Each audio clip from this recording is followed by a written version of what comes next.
Ugal-ugalan saat mengendarai kendaraan di jalanan jelas sangat berbahaya.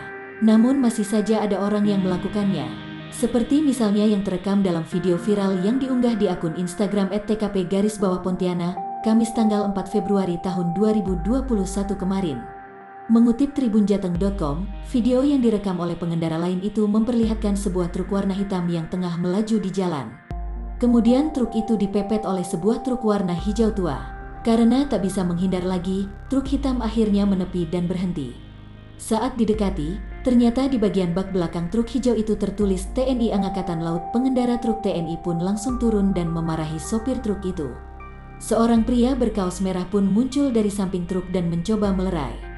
Namun ia putar balik karena kaget melihat anggota TNI. Akan tetapi ia kembali mendekat untuk melerai.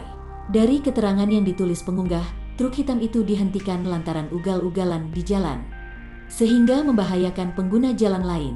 Insiden ini sendiri terjadi di wilayah Siantan, Pontianak, Kalimantan Barat. Namun belum diketahui pasti kronologi lengkap dan waktu kejadian video tersebut.